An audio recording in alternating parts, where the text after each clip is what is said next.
Dude. Okay, before we get started, headphone warning. If you're listening to this with headphones or earbuds, make sure you turn the volume down because I'm going to be extremely excited during this episode. Game of Thrones Season 8 Episode 3 from top to bottom had me on the edge of my seat. I put a dent in my wall because at some moment during the episode, I got so lost in it, I just couldn't control my emotions. I'm certain that we could all agree the deaths in tonight's episode were tragic, but Arya killed the freaking Night King! Yeah, that's right. The army of the dead as of right now is no longer a threat, and all that's in due to Arya freaking Stark. In this video, I'm going to discuss several things that you may or may not have missed, as well as some of my favorite moments from the episode. Here's your sign, and let's begin.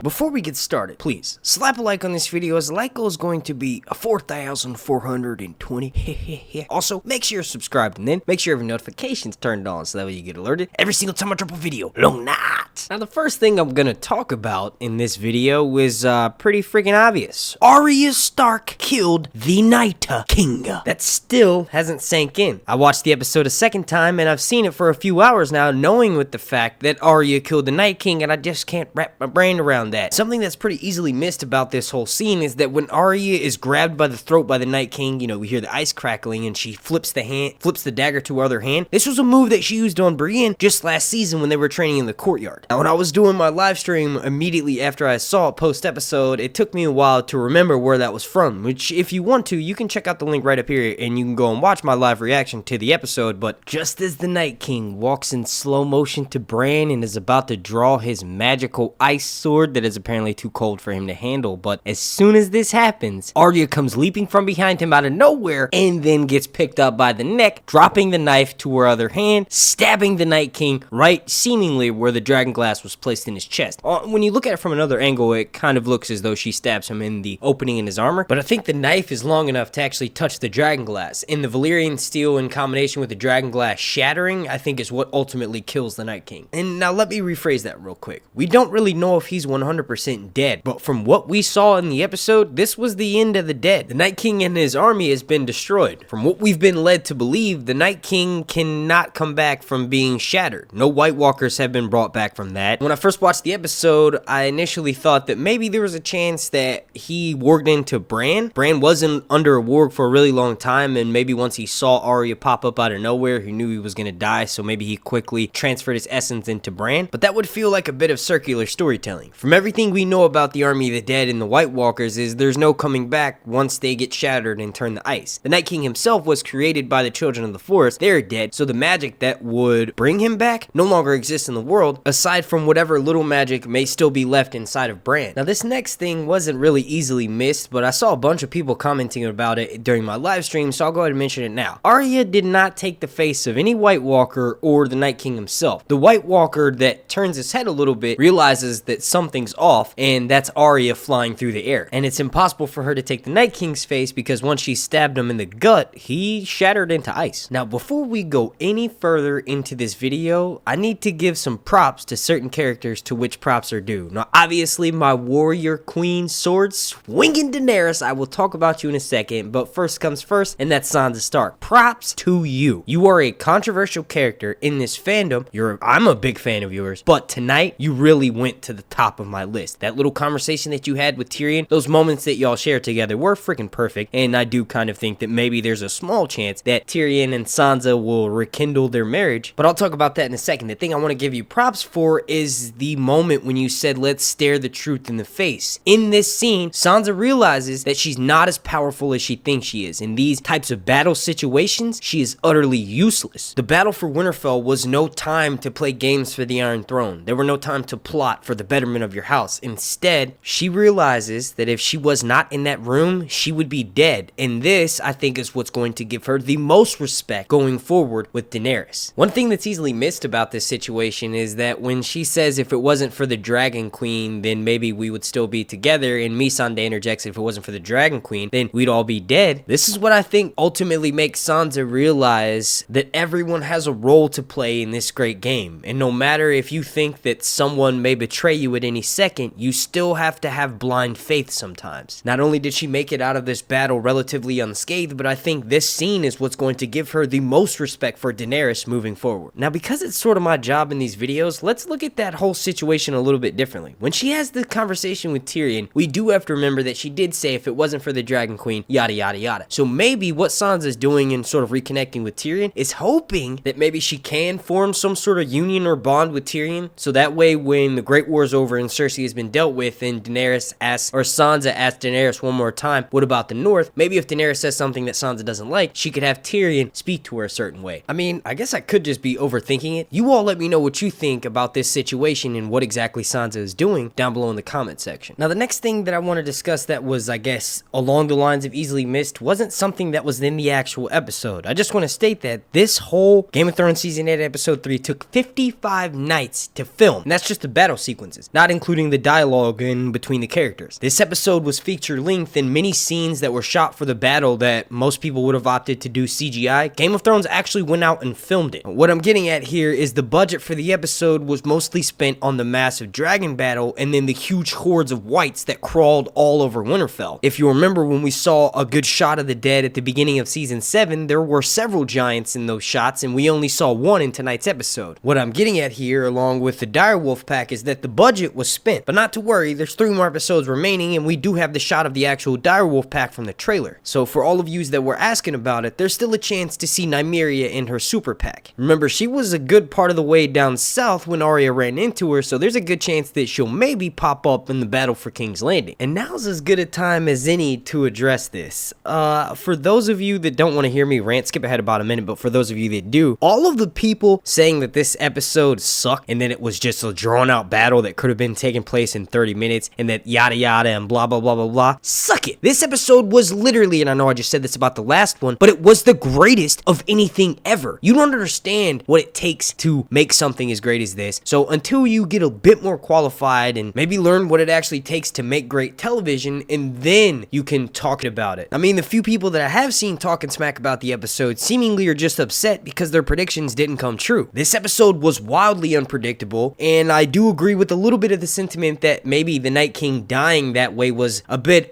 anticlimactic, but they've been telling us that since the start of this season, or really since the beginning of this series. The Night King is a physical embodiment of death. He does have a bit of a backstory that he's a human, and we learned that all the way back in Season 6. And now that I've seen it go down the way it has on screen, that was perfect. The amount of mystery that came with him kept us all the way up until the moment that it happened, not knowing how to defeat this guy. We thought that Winterfell was going to be overwhelmed. Literally every single character that was taking place in the battle, there were several scenes where we thought they were going to die. And yes, they did it multiple times throughout the episodes, but that's how good the writing and the acting was. We didn't care. We still thought that even though we just saw them narrowly escape death 6 seconds prior, they could still die in that moment. That's how you know that the writing for this was superb. And to be honest, when I first heard Dan and Dave telling us over and over again that the Night King is just death and there's not really anything special to him, I thought that sounded like a bit of a letdown. But now that I've seen it play out on screen, it's perfect. I mean, we gotta realize no one saw Arya killing the Night King. So if the Night King does come back and maybe there is something a little bit more to his story, then it would be definitely a complete shock now because we all thought his ass was dead. I'm not saying they're gonna do that, but if this is the way that they wrap up and this was the last time we see the Night King or the threat of the dead, I am completely satisfied with that. This story has always been about the human, more present, in-your-face evil. The Night King was used as a plot device to bring all those people who were warring for seasons together, set aside their differences, or die. And I think this major battle that both Daenerys and Jon Snow just barely survived is gonna make that who's gonna sit the Iron Throne a bit meaningless. From the preview that we see for episode 3, Daenerys saying that now we're entering this final war, in the scene where she's in the Winterfell Great Hall and all the survivors are sort of clamoring and cheering at what she just said, I'm pretty positive that Jon Snow was like, hey babe, you can have it. He's never wanted the Iron Throne before, and the fact that he just found out he's the heir, I don't think would make him want it. I mean, it would just seem extremely out of the blue. I guess he could use it as more so of a bargaining chip, saying that, look Daenerys, you can have the Iron Throne, we can be together, I don't want to sit the Iron Throne, but just leave the North as an independent kingdom. Make it so that they'll never have what happened to my house happen again. House Stark was ripped apart from the inside out, and now Winterfell is utterly destroyed. I think if Sansa can just be guaranteed a bit of safety in saying that the North stay out of the South's affairs and the South stay out of the North's affairs, then everyone would get along a lot better. And like I mentioned earlier, I think that's sort of what Sansa's doing when she talks to Tyrion. And also, one more thing about episode 3 3. I do plan on breaking down that preview and then maybe throwing in a couple leaks for a video that will be dropping between Monday and Tuesday, but there appears to be a time jump. So I think episode 4 is mainly going to be rebuilding Winterfell, because it clearly has been rebuilt in this image here, but also Daenerys needs time to rally all her troops together, let her dragons heal, and then go set out to take Cersei. Traditionally, the second to last episode of a Game of Thrones season, in this case it would be episode 5, usually has the most bloodshed and chaos. I would not be surprised at all if episode 4 ends with a cliffhanger, and that being Daenerys showing up on the shores of King's Landing with her army and dragons. Now the next thing that I want to discuss has to do with Melisandre. Now, she kind of arrived a bit more empty-handed than I initially thought she was. We knew she was going over to Essos, and I thought she might have been going over there to potentially pick up the fiery hand. Well, clearly they never made a present, so she might have gone over there to maybe refill her potions. You know, she did mention way back in the earlier seasons to Selyse, who is Stannis Baratheon's wife, that she has potions that can make fire shoot up 15 feet in the air. So I'm not wondering if she didn't use those same similar potions on the Dothraki swords. What has me interested though is something that you might have missed, is that when she leans down to light the trenches, you'll notice that it doesn't work until she nearly has a tear fall from her eyes. She begins praying, saying that prayer over and over again, and then she stops, sort of loses faith, and then when she realizes if she doesn't do anything right now, this is all will have been for nothing, that's when it works. So the way that R'hllor works in the books and the TV show, or the way that his magic prevails, is once his subjects lose faith. The first time Thoros brought back Beric Dondarrion was after Thoros had lost faith in R'hllor, and then when Melisandre brought back Jon Snow, Jon didn't come back until everyone had sort of lost faith and left the room. Now we have to give a lot of props to Melisandre and her character. She not only brought back Jon Snow to life, but she also gave Arya the courage to go and kill the Night King. I definitely don't agree with her choice to kill Shireen or send a Shadow Baby to go and kill Renly, but like Bran tells to Theon, which is interesting because that was all the way back in the season 8 trailer, we were all trying to figure out who Bran tells this conversation to, which was everything that you've done has led you here. He says it to Theon, but this is true to literally every single character. If Melisandre hadn't have done what she did, then she wouldn't be in the situation to sort of resurrect Jon and help save the North from the undead. Now, one thing that's somewhat easily missed about that whole interaction is that when Arya and Melisandre first start interacting with each other, Melisandre tells Arya blue eyes, brown eyes, and green eyes. Now, Melisandre has killed a few characters with green and blue eyes. One person she hasn't killed yet, though, is someone with brown eyes. And a lot of people think that at some point during the season, especially in one of these last 3 episodes, Arya will be taking a trip down south to go and kill the last person on her list, that being Cersei. There's also someone in King's Landing that Sandor wants to kill. So the theory states that Arya and Sandor will go to King's Landing and kill Cersei in the Mountain. A lot of us think there's a possibility that Sandor could be gravely wounded in this fight with the Mountain, and Arya will finally put him to rest, and sort of coming full circle to back when she left him to die back in season 4. Now, Sandor was on Arya's list for a while. He does have brown eyes, and if she were to sort of do it as a mercy killing, well, then everything would just come full circle and end really poetically. Now, the next thing I want to talk about is, just for clarity's sake, just in case anyone missed it, the people we lost in this episode: Lyanna Mormont, Dolorous Edd, Beric Dondarrion, Theon Greyjoy, the freaking Night King, Jorah Mormont, and Melisandre, the Red Priestess. And with Melisandre and Thoros dying 2 seasons apart, anyone else who dies the rest of the season, Jon or Daenerys included, they could actually stay dead this time. We haven't really heard anything from Kinvara, and the Red Priest and Priestesses are the only ones who we know that can bring back someone we lost. And according to Melisandre, anyone who R'hllor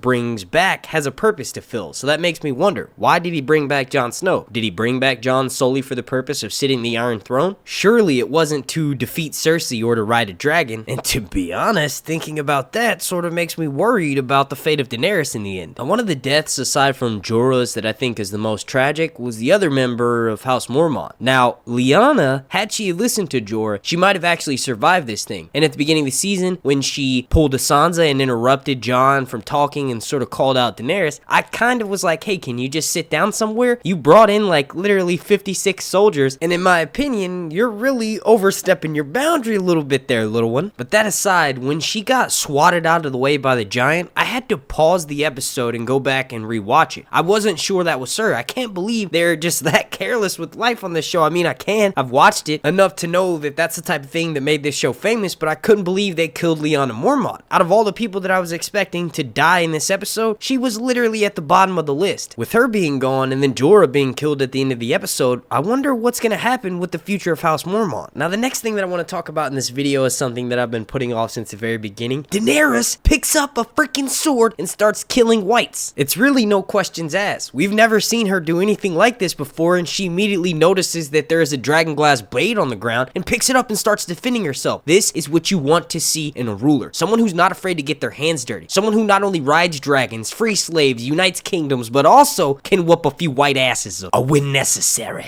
And one thing that was easily missed about this whole situation, and I'm gonna tell you right now, I could be reading too much into it, but the fact that when Daenerys fell from her dragon, there was a bit of like small hesitation from the camera panning out to her. We think she's pregnant, and if her falling in season 1 and then that causing an early pregnancy is any indication or foreshadowing rather to this next season, Daenerys maybe had lost the baby in those moments. I doubt it. I mean, I don't even know if she's pregnant. Like I said, I could just be reading a little bit too much into this situation, but her attitude in the episode 4 preview is all straight to business. So if she is pregnant, now's the chance to sort of bring that up. Maybe that's what ultimately brings her and Jon closer when they discuss who will sit the Iron Throne. A child pretty much changes any and everything, and also raises the stakes tenfold into these last few episodes. Now we're getting really close for time in this video, and anything that you think I haven't mentioned so far, because I'm going to close this out with the rant and one more thing that I enjoyed from the episode, I probably discussed it in my live breakdown, and like I said before, that's linked down below in the description. Now the last thing that I want to discuss that I enjoyed from Game of Thrones Season 8 Episode 3, well, the last thing that I want to discuss in this video anyway, is the intensity that is Brienne and Jaime. They got outnumbered, pushed down, and overcome so many times this episode. I gotta give props to Gwendolyn Christie and Nikolaj Coster-Waldau. The two of you are some of the greatest actors on the show, and I don't know if you all watching or listening remember a few weeks ago when we're coming up, when we're discussing episode 3, I mentioned that Jaime or Brienne could die, and I was wrong. Both of them survived this episode at least, but that leaves my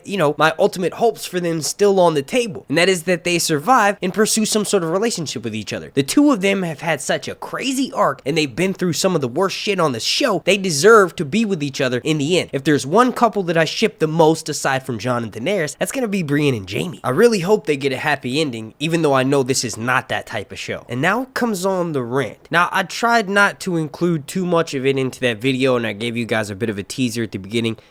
I saw people complaining in my comment section when I was doing the live stream that they had a lot of issue with the way the Night King was just wrapped up, and that he's seemingly dead, and that there wasn't more to his backstory. Here's the thing. The show has done human evil so often, they've never done something that is just pure evil, that just represents death. And if you don't like the way that turned out on the television show, well, then you always have the novels. When George R. R. Martin finally puts out Winds of Winter and we get a Dreamless Spring, then you'll get everything you ever wanted for, just like we got from the books in the first place. The TV show has to be wrapped up narratively. If you guys want all of this explanation for all of these characters, well, then we'd get like 34 episodes. And as great as that would be, that's just not practical. These shows take literally $20 to $30 million per episode to film. And when something drags on that long, it loses how precious it is to us. If we did get 34 more episodes of Game of Thrones, or if they did do everything we wanted them to, and I guarantee you people would still find stuff to complain about. It's impossible to make everyone happy. And to be honest, for all the people who are complaining about little stuff like the Winterfell being blocked off, so it doesn't really make sense how Arya could have snuck out of nowhere, or how did this person get there so quick, my whole thing to that is, are you an idiot? There's literally dragons breathing fire flying around in the sky alongside a guy who raises the dead. You're asking questions about the accuracy of where a character comes from when there's dragons flying around. Are you serious? And another thing I saw people complaining about is the fact that they didn't, pay much homage to the prophecies and Daenerys' visions and Bran's visions. And my whole thing to that is, well, you need to reread A Song of Ice and Fire. George R. R. Martin has stated several times that prophecy in his world are meaningless. Just because it's been written in a way in such you can see a character doing a certain thing and they have to fulfill this prophecy, well, George keeps it real, how the real world is anyway, and kills that character before they can ever complete anything. Need I remind you that as of right now, Jon Snow is still dead in the books, and there's actually like a 50% chance that he doesn't come back. Just because you think we're guaranteed something is meaningless with this show. That's what makes it so great. It keeps everyone on the top of their toes. And while I would have liked for the Night King to have a bit more of a backstory, the way that they decided to do it for the television show works perfectly. I feel like the conclusion of the Night King, if this really is the end of him, and like I said, there's a strong chance that it isn't because the way that it was ended. You know, we may find him show up on the back of his dragon in King's Landing or something crazy, but the way that the Night King ended, if, like I said, this was the way that they deal with him, will always be controversial for the television show. Something more expansive and more extensive into his backstory will exist in the novels. This is likely one of those plot lines that we'll have to watch all the way throughout the season, and then once the show is finally done, we can go back and watch it from beginning to the end, and the way that the Night King is actually dealt with will probably make a lot more sense. And I will say that as long as this was, and as intense as this was, I really do appreciate episode 2 even more. That was the perfect calm before the storm. We got a lot of reconnection, that human emotion that makes this show great. We also got a lot of jokes, all before this. In my opinion, that was perfect. Alright, with that being said, I'm gonna go ahead and get out of here. And like I stated a little while ago, if there's anything that you think I missed talking about in this video, go check down below and go and watch my live stream, and I probably discussed it in this video. But I want to thank you all so much for watching. If you could please slap a like on this video, as the like goal is going to be 4,420. Also, make sure you're subscribed, and then make sure your notifications turned on so that way you get alerted every single time I drop a video. Super special shout out to every single person watching, and a super special thank you to every single member of my Patreon family over on patreon.com/SirHuntsReviews. My name's Mark, and this has been Sir Hunt's Reviews.